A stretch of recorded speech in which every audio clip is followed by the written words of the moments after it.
그리고 이제 이 교수님이 불교란 무엇인가 이 저서에서 부처님 당시 교단이 분열하는 것을 이제 부처님께서 우려하시면서 비구들이여 너희는 우유와 물처럼 화바라 이렇게 했던 이제 부처님 말씀을 전해주시면서 옛날 큰절에서 일어난 스님들이 소풍 가기 전날에 대한 소풍간 날에 대한 재미있는 의화를 들려주셨는데 직접 한번 말씀해 주시죠. 이제 사실이 있었던 이야기인지 이제 서로 화합에 해야 한다는 걸 강조하긴 이야기인지 모르겠습니다. 근데 옛날 절에 스님들이 그 해제가 돼가지고 이제 공부하고 나서 이제 방학이 되니까 이제 전부 그동안 밖에 못 나가고 있었으니까 오늘은 소풍이나 가자 해가지고 모두 나가는데 가다 보니까 어디 이제 술집을 이제 술가게를 지나가면서 그냥 뭐 오랜만에 나왔는데 그냥 소주가 있겠는가 우리 곡차라도 한잔 하지 해가지고 이제 술 한 마를 이제 사가지고 또 가다 보니까 또 저 논에가 소 한 마리 어디 산에가 소가 한 마리 풀어져서 불을 뜯고 있더라는 거죠. 어떤 스님이 뭐 안주 없이 곡차를 어떻게 먹나 하고 이제 우리 저거 갖고 와서 안주나 하지. 그래가지고는 근데 어떤 스님 하나는 저 뒤를 따라가면서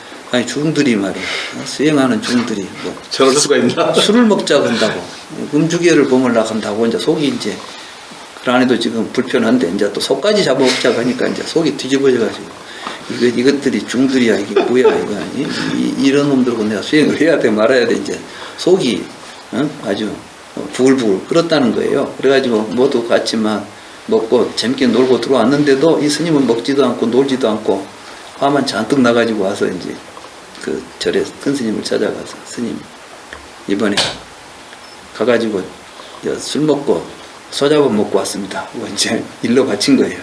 그러니까 큰일 났습니다. 이제 우리 절에 망했습니다. 우리 절에 스님들이 이 모양입니다 하고 이제 고해 바치니까 스님이 정말 큰일 났다. 우리 절이 망하게 생겼다. 대중들을 다 모아라. 전부 이제 모아놨다는 거예요. 전부 모으니까 이제 이 스님은 이제 다른 스님들 이제 크게 혼날 거다고 탁 기대하고 있는데 그 고해 바친 스님을 불러가고 이놈을 당장에 이 절에서 내쫓아라. 대중의 화합을 깬 놈은 여기 있어서는 안 된다고 쫓아버렸다. 그 이야기를 들으면 참 정의로운 우리가 보통 이야기할 때 정의 사회 뭐덕이 하면서 막 정의를 위해서 막 뭐 이런 것들을 이제 강조하잖아요. 근데 절집에서 나 처음에 이야기 듣고 넌 이런 놈 동네가 다 있어. 정의로운 놈 쫓아내고 지금 불의로운 놈들이 사는 거 아니냐 그랬는데 가만히 생각해 보니까 이 이야기는 술 먹고 소 잡아 먹으라는 이야기가 아니라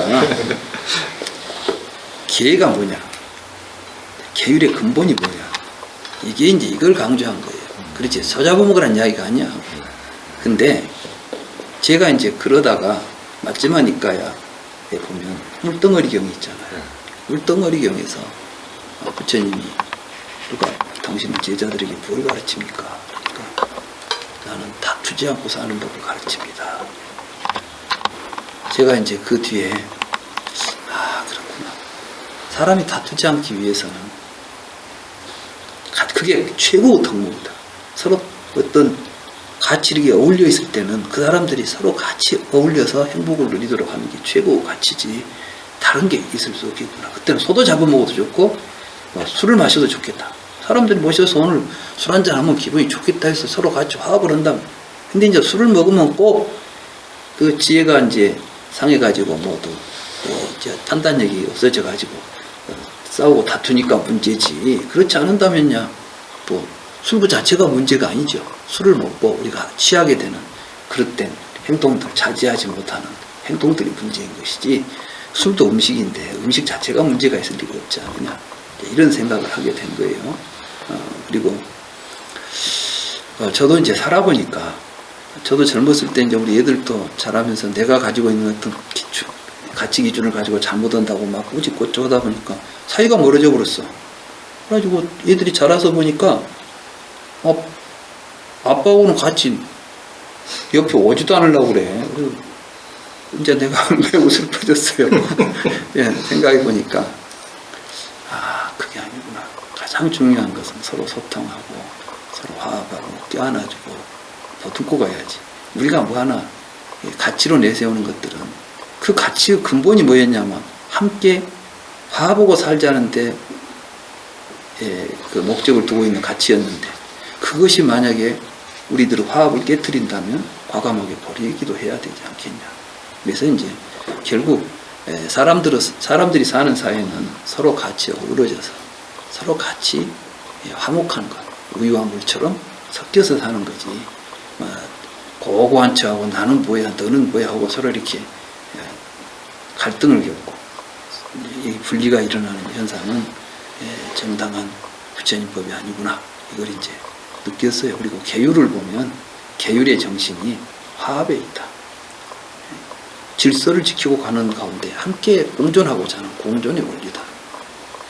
그래서 더 큰 목적을 가지고 보자. 그래서 이제 계율에도 보면 세 가지가 있잖아요. 섭유리계. 섭유리계는 하지 말라는 이야기만 하는 거예요. 섭선법계는 하자는 이야기 하는 거지. 그러니까 살생하지 말라. 근데 섭선법계는 그냥 살생 안 하는 것이 아니라 이제 방생하자. 생명을 살리자. 도둑질하지 마라. 아니 보시하자. 그러면 섭선법계가 섭유리계를 더 이제 포용하는 거죠. 그 다음에 섭중생계가 있어요. 중생에게 요익된 것이 계다. 그러니까 결국 뭐냐면 이제 함께 살아가는 사람들이 행복한 삶을 사는 것이 계율의 최고의 목적이지. 계율을 지켜갖고 천당 가자. 여기는 이제 다른 종교에서는 계율 어기면은 지옥 가니까 지옥 안 가려고 계율을 지키잖아. 근데 불교에서는 지옥을 가더라도 중생들이 이익이 된다면 가겠다고 하는 것이 계율이에요. 불교의 계율은 내가 이걸 해서 지옥에 가더라도 중생들에게 이익이 된다면 나는 일을 하겠다 한다면 이게 이제 보살의 계율이라. 이게 보살계죠. 그런 의미로 제가 쓴 겁니다.